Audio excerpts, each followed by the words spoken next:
Right ఇక breaking చూస్తున్నాం. నెల్లూరు నగరంలో గంజాయి బ్యాచ్ పై పోలీసుల ఫైరింగ్ జరిపారు. రాజమండ్రికి చెందిన బీకర ప్రకాష్ అనే వ్యక్తి గంజాయిని తరలిస్తూ కారుతో వేగంగా వచ్చి పోలీసుల్ని ఢీకొట్టాడు. దీంతో 2 రౌండ్లు ఫైట్ చేశారు సీఐ సాంబశివరావు. ఈ ఘటనలో ఈగిల్ టీమ్ కు చెందిన కానిస్టేబుల్ ఫిరోజ్ కు గాయాలు అవగా ఆసుపత్రికి తరలించారు. సినీ ఫకీలో గంజాయి తరలిస్తున్న ప్రకాష్ ని చేస్ చేసి పట్టుకున్నారు పోలీసులు. ప్రకాష్ అనే వ్యక్తిని అరెస్ట్ చేసి 22 కిలోల గంజాయి కారును స్వాధీనం చేసుకున్నారు. ప్రకాష్ పై ఈస్ట్ గోదావరి, ఏలూరు, నెల్లూరులో పలు గంజాయి కేసులున్నాయని పోలీసులు తెలిపారు.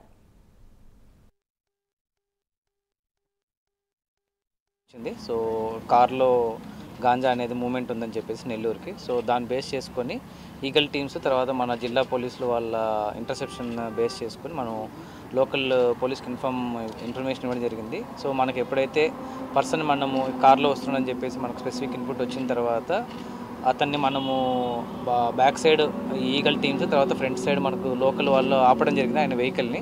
బట్ ఆ క్రమంలోనే అతను కొద్దిగా ఫిరేషియస్గా చేసి బ్యాక్ తీసుకునేటప్పుడు కానిస్టేబుల్ కొద్ది దెబ్బలు జరిగాయి. ఆ టైంలో మనకు సిఐ గారు ఫైర్ చేయడం జరిగింది. సో మనకున్న ఇన్ఫర్మేషన్ ప్రకారం ఇతను ఎవరైతే ఉన్నాడో ఇతని మీద ఆల్రెడీ 4 కేసెస్ ఉన్నాయి. డిఫరెంట్ డిస్ట్రిక్ట్స్లో 4 కేసెస్ ఉన్నాయి. మనకి 22 కేసెస్ గాంజా మనకు యాక్చువల్గా మనకు రికవర్ అయింది. ప్రజెంట్ ఇక్కడ ఎవరు రిసీవరు తర్వాత అతనికి ఎవరు సప్లై చేశారు అనేది మనకు ఇన్వెస్టిగేషన్ జరుగుతూ ఉంది. సో ముందు కూడా మీడియా వాళ్ళకి మా రిక్వెస్ట్ ఏంటంటే గాంజాకి సంబంధించి గవర్నమెంట్ చాలా ఎక్కువ అవేర్నెస్ ప్రోగ్రామ్స్ ఇవన్నీ కండక్ట్ చేస్తుంది. ఈగల్ కూడా చాలా మనకి ఏంటంటే మన కాలేజెస్లో స్కూల్స్లో కూడా మన ఈగల్ క్లబ్స్ అనేవి కూడా మనం ఓపెన్ చేయడం జరిగింది. ప్రతిరోజు మన అవేర్నెస్ ప్రోగ్రామ్స్ అనేవి కండక్ట్ చేస్తున్నాం. మీకు ఏదైనా ఇన్ఫర్మేషన్ ఉన్నా కూడా మాకు ఇచ్చినా కూడా మేము దాని తగ్గట్టుగా యాక్షన్ తీసుకొని సో ఎవరైతే మనకు కన్జ్యూమర్స్ ఉన్నారో తర్వాత సప్లైర్స్ వీళ్ళందరి మీద మనం దృష్టి పెడతాం. Thank you.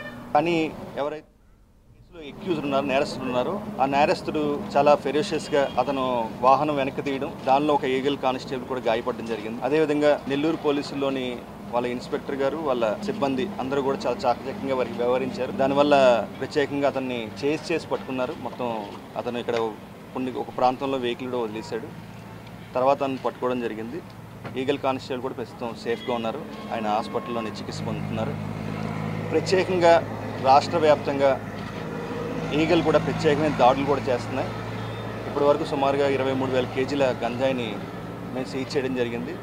అదేవిధంగా జిల్లా పోలీసు సహకారంతో కొన్ని ఇంపాక్ట్ ఆపరేషన్స్ కూడా మేము ప్రారంభించాం. దాంట్లో ముఖ్యంగా ఆపరేషన్ గరుడ అని చెప్పేసి ఓపీఆర్ అబ్యూజ్ జరగకుండా మెడికల్ షాప్స్ వాడి మీద దాడులు చేయడం, అదేవిధంగా ఆపరేషన్ ఈగల్ ఒక ట్రైన్స్ ఒరిస్సా బేస్డ్ ట్రైన్స్ మీద కూడా మేము ప్రత్యేకంగా దృష్టి పెట్టాం. ఇప్పటి వరకు చాలా కార్యక్రమాలు జరుగుతున్నాయి.